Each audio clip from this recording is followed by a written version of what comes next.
아멘. 예, 오늘 우리 사순절이 시작되는데 특별히 우리 유춘성 권사님 이렇게 오셨네요. 예, 감사합니다. 오늘부터 우리가 사순절이 시작되고 그리고 오늘이 바로 제 수요일입니다. 이번에 우리 사순절을 시작하면서 세 가지 기도의 제목을 갖는데요. 먼저는 누가복음을 우리가 함께 묵상하다가 예수님을 다시 그리고 더욱 인격적으로 만날 수 있는 은혜가 있게 해달라고 이제 그렇게 기도하게 되고요. 그리고 두 번째는 우리가 예수님을 인격적으로 만나서 다시 복음을 향한 열정이 뜨겁게 회복되는 은혜가 있게 해달라고 이제 그렇게 기도합니다. 그리고 세 번째는 이렇게 복음의 열정이 타올라서 하나님의 꿈을 꾸게 해달라고 그렇게 기도하게 됩니다. 하나님의 꿈을 꿔야 되는 이유는 오늘 5절에 한번 보시면은 유대왕 헤롯 때에라고 이렇게 말하고 있습니다. 때가 언제냐면 유대왕 헤롯 때입니다. 참 암울한 시대였다라고 이렇게 전제하고 있는 겁니다. 헤롯은 부인을 죽이죠. 그리고 아들도 죽입니다. 장인도 죽이고 자기의 권력을 유지하기 위해서라면 피도 눈물도 없었던 사람이 이제 대헤롯이었던 거죠. 성전을 지어 바쳤습니다.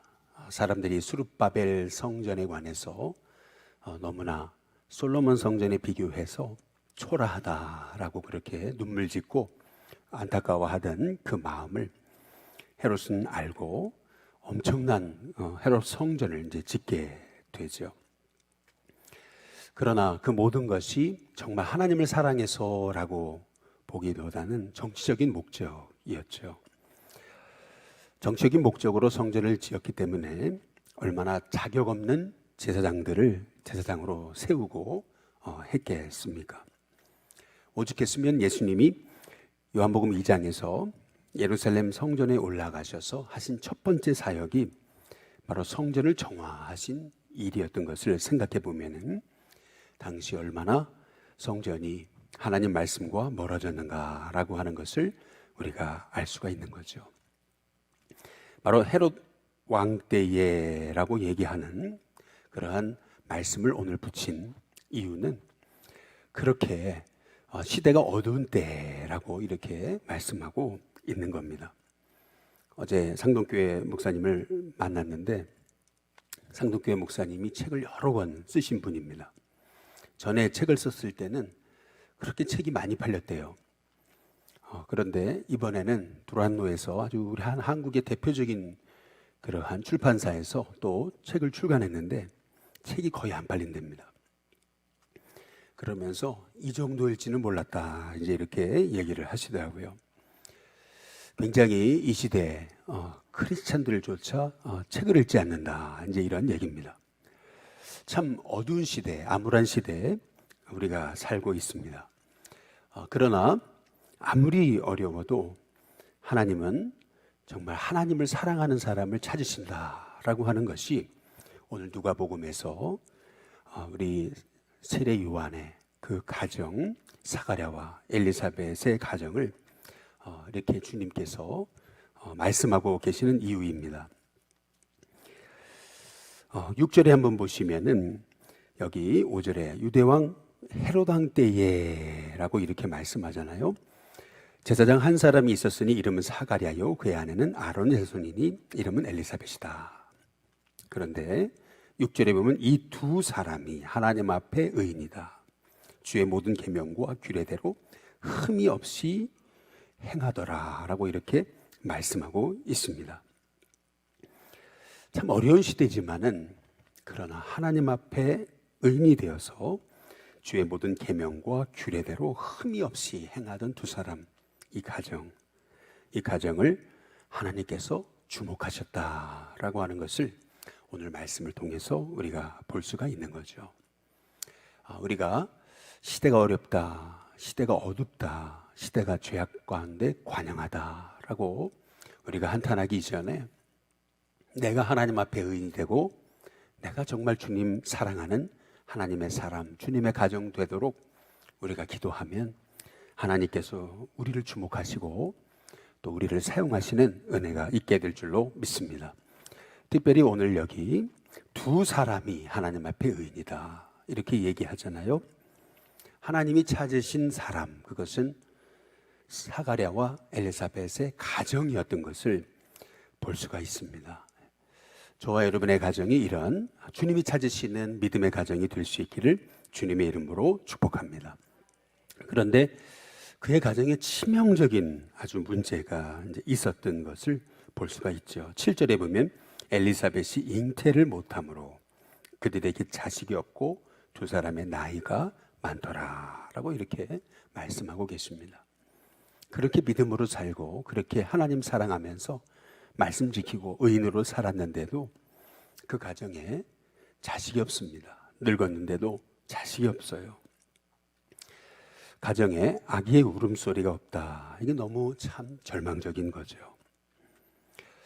우리 일신교회에도 아기 울음소리가 많아지기를 주님의 이름으로 축복합니다.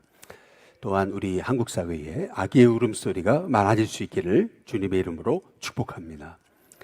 오늘 여기 5절에 보면은 유대왕 헤롯 때의 아비야 반열애라고 이렇게 말씀하고 있죠. 총 24반열이 있었습니다. 당시 제사장은 1년에 딱 2주 성전에 올라와 제사를 집례했었는데요. 24반열에 제사장이 1년에 딱 한 번 성전에 올라와서 제사를 이끌었다라고 하는 얘기는 그만큼 제사장이 많았다는 얘기죠. 그 중에서 분향을 맡았다라고 하는 거, 여기 9절에 보면은 성전에 들어가 분향하고 이렇게 얘기하죠. 분향을 맡았다라고 하는 것은 제사장으로서 평생에 한 번 할 수 있을까 말까 한 너무나 특권이고 귀한 일이었습니다. 그래서 9절에 보면은 제사장이 전례를 따라 제비를 뽑았다 이렇게 말씀하고 있죠.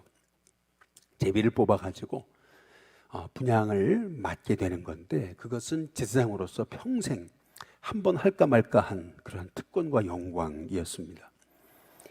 이렇게 사가랴가 성전에 들어가 분향할 때, 그때 가브리엘 천사가 사가랴에게 찾아오죠.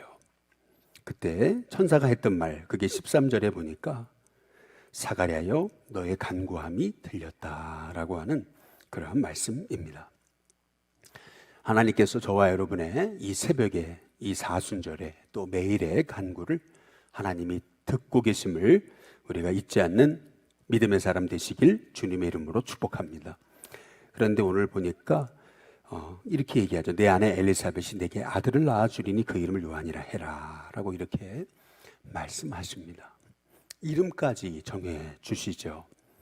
그런데 15절 끝에 부분에 보면 이렇게 말씀합니다. 모태로부터 성령의 충만함을 받았다. 이제 이렇게 말씀하고 있습니다. 아이가 모태로부터 성령의 충만함을 받았음을 성경이 말하고 있습니다. 다시 말해 어머니가 성령 충만한 것이 얼마나 중요한 것인가 성경은 우리에게 말하고 있죠. 우리 일신교회에 우리 젊은 세대 어머니들이 이렇게 성령의 충만함을 받아 우리 아이들도 성령 충만한 은혜가 있기를 주님의 이름으로 축복합니다. 그래서 우리 일신교회의 영화부가 중요한 거고, 또 우리 일신교회에서 이제 3월부터 시작하는 또 마더와이즈 같은 그러한 말씀 운동이 결국 어머니를 세우는 운동이고 기도 운동이고 또 말씀 운동이 되는 거죠. 그런데 우리는 이제 이런 생각을 합니다. 예수님이 태어나시는데 왜 세례 요한이 먼저냐, 이제 이렇게 우리가 생각하기가 쉽죠. 이유가 있습니다. 말라기서 4장에 보면 엘리야 같은 선지를 보낸다라고 약속하셨거든요. 그런데 그 약속이 무려 400년 동안 이루어지지 않는 것 같았습니다. 오늘 여기 보니까 17절에 그가 또 엘리야의 심령과 능력으로 주의 앞에 먼저 와서 아버지의 마음을 자식에게 준다. 이것이 말라기 4장 5절에서 6절에서 주신 말씀의 성취인 것을 볼 수가 있는데요. 오늘 말씀에 보면은 사가랴가 안 믿습니다. 믿지를 못해요. 사가랴가 아니, 어떻게 이럴 수가 있겠습니까? 믿지를 않습니다.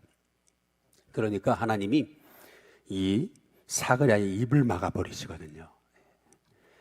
세례 요한이 태어날 때까지 사가랴가 말을 못하게 하십니다.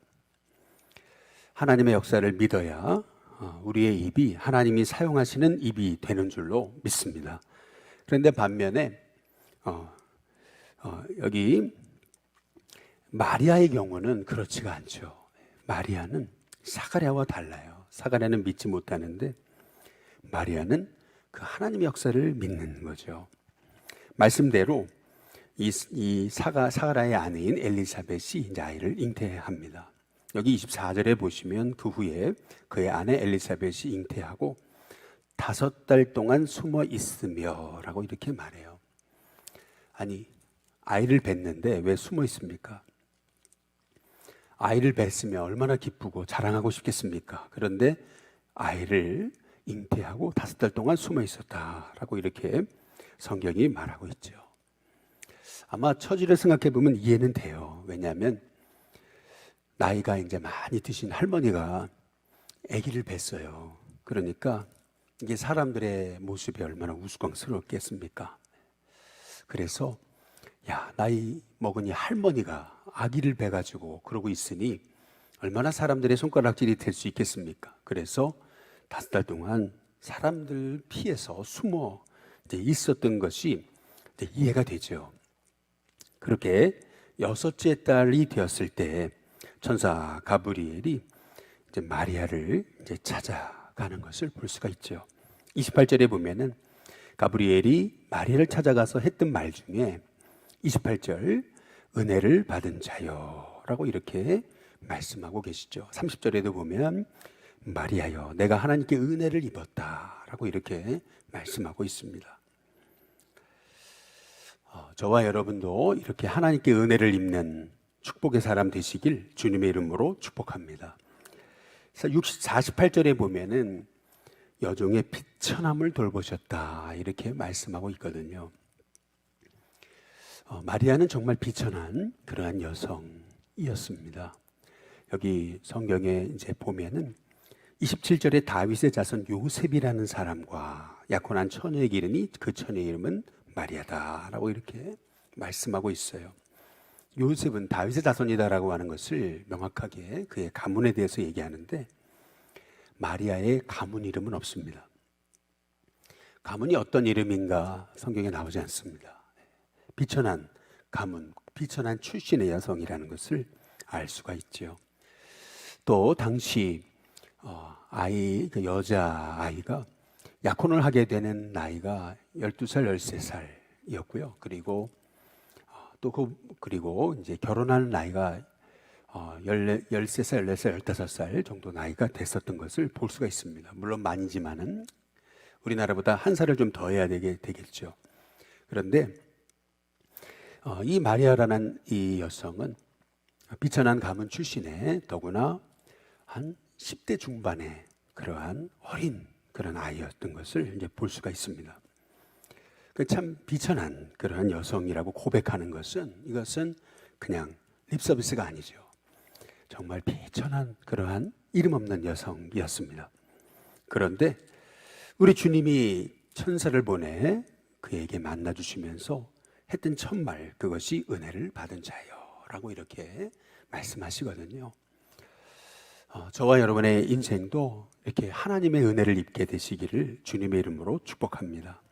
은혜를 입으면은 뭐 가정 배경이나 또 나이나 또 어떤 그 세상적인 배경, 신분이 중요하지 않습니다. 하나님께 은혜를 입으면 아무리 비천해도 하나님께서 이렇게 주님이 쓰시는 복의 은혜가 있게 되는 줄로 믿습니다. 그래서 우리가 이 사순절에 주님의 은혜를 사모해야 되는 거죠. 하나님 내게도 이렇게 주님이 쓰시는 은혜를 달라고 은혜 입은 자요. 그것이 우리를 향한 주님의 음성이 되게 해달라고 우리가 이 사순절에 기도하면서 하나님 이 사순절 정말 주님의 은혜를 입는 46일의 기간이 되게 해달라고 기도할 수 있는 저와 여러분이 될 수 있기를 주님의 이름으로 축복합니다. 은혜를 입은 자 이 마리아는 남자를 알지 못하던 아주 어린 그런 여성이었습니다. 주님이 아들을 주신다. 그것도 성령으로 잉태케 하신다 라고 말씀하죠. 그때 38절에 보시면은 마리아가 대답합니다. 주의 여종이오니 말씀대로 내게 이루어지이다. 이렇게 고백하죠. 마리아는 믿음으로 반응했습니다. 저와 여러분이 주님의 주시는 말씀에 믿음으로 반응하는 은혜가 있게 되시기를 주님의 이름으로 축복합니다. 그렇게 될 때 하나님은 사가랴의 입을 닫으셨는데 마리아는 입을 닫지 않으시죠. 참 이것이 오늘 성경에서 우리에게 주시는 아주 중요한 음성입니다. 우리가 믿음으로 반응해야 입이 닫히지 않습니다. 믿음으로 반응해야 내 입술이 하나님의 뜻을 이루는 축복의 도구로 쓰임받게 되는 줄로 믿습니다. 아무리 제사장도 믿음으로 반응하지 않으니까 하나님이 입을 닫아버리시잖아요.